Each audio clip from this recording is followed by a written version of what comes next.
Hi, this is highwithoutcoke. After so long without any POE 2 content, I'm finally posting something because I truly enjoy this league and my current build.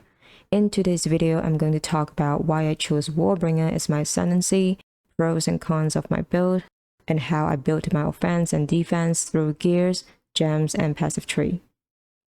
I started with Mortar Cannon Warbringer, using Cluster Grenade as my primary skill. I'm pretty satisfied with the results so far. Leveling was easy, and I was able to farm tier 15 comfortably. I played the same skill last league, but with Tactician instead. Warbringer feels so much better in terms of offense and defense, especially with the buff it receives this league. Imploding impacts now causes fully broken armor to increase all damage taken from hits instead of just physical damage. Since I deal both physical and elemental damage, this Ascendancy notable is now more powerful in a way that it also increases the elemental damage taken by enemies. This is especially useful against tough bosses, so that we can DPS them down quickly. Tactician focuses on having pin and deflection rating as defense, but it doesn't offer damage reduction or mitigation in any way. On the other hand, Warbringer's wooden wall allows 20% of damage taken from hits to be taken from the nearest totem's life first. This coupled with high armor makes Warbringer much less squishy compared to Tactician. Warbringer's Ancient Core allows me to summon an extra totem and grants a skill which triggers Ancestral Spirits whenever I summon a totem. There are 4 different Ancestral Spirits we can summon, each offering different benefits. For example, Ancestral Jade Caster can encase enemies in Jade to pin them, while Jade Hawk grants a 50% increased damage buff to allies. Given how we can still have access to pin, we don't really lose much not going Tactician. Also, Tactician's Cannons Ready may sound good, but the fact that totems only use skills when you fire an attack projectile makes it incredibly clunky to use. I tried it last league, but it was so bad I had to unspec it. In my opinion, Warbringer is the obvious choice this league. Yes, this build melts my PC, but yes, it is also very fun. If you have a good PC, you should give it a try. The DPS and clear speed are great, and the best thing, this build is quite cheap. I've only spent 2 Divines and 340x so far. This build offers a generally safe playstyle. I really like Ancestral Spirits because they help to distract enemies, blocking them and absorbing some damage. I usually stay behind them and only fire my grenades from far away. Besides that, I have 14k armor unbuffed and other forms of damage reduction and mitigation. However, being a ranged build means that we're not supposed to tank, so of course we have to manually dodge those big hits in mechanical boss fights. Another thing is to watch out for ground effects, which you may have a hard time spotting because of the lack of visual clarity. Still, this build is ranged, so it should be easy to avoid those fatal ground effects. I don't think I've died to one so far. You just need to pay attention and position yourself carefully. Most of my armor comes from this unique body armor, the Breaststone. Try to get one with me to high armor roll if possible. Mine isn't very good, I got it for 30x. This unique body armor is fantastic because it also allows us to not take any critical damage. The only downside is that it reduces your maximum elemental resistances. The best roll is -1, meaning we have 74% as our maximum elemental resistances, which is fine because we mitigate our elemental damage taken through armor. Say this mod, armor applying to elemental damage, and estimate the elemental damage reduction against hits. We get this mod on other armor pieces, in my case, helmet and boots. Also, this wheel here, with tempered defense, we can easily get at least 100% of armor applied to elemental damage. As you can see, I have 14k armor unbuffed, so a very important thing is to get as much armor as possible on your belt and other armor pieces. Getting a gear piece with hybrid armor and evasion rating is the best. The reason for this is to convert all evasion rating to armor through these keystone, iron reflexes.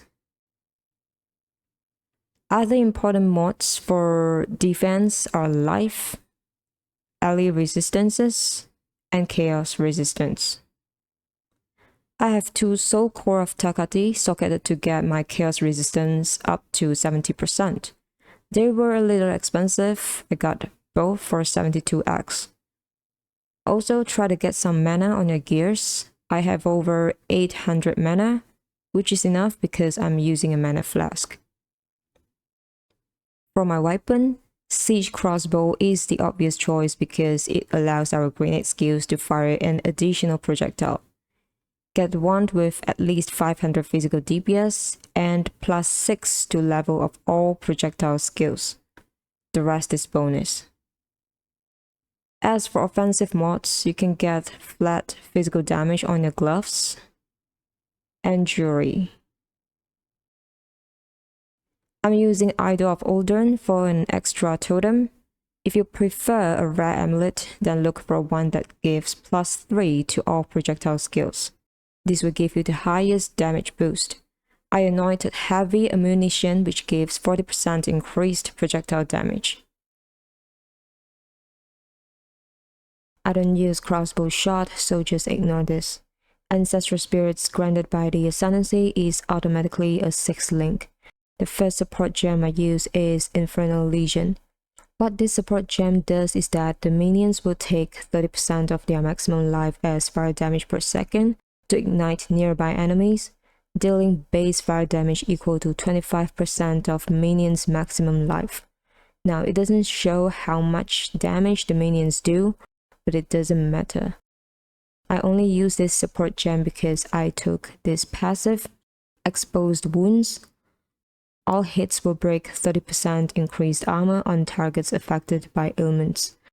This way, we can reduce enemies' armor to 0 as fast as possible so they have fully broken armor. The downside of this support gem is that the Ancestral Spirits die pretty quickly.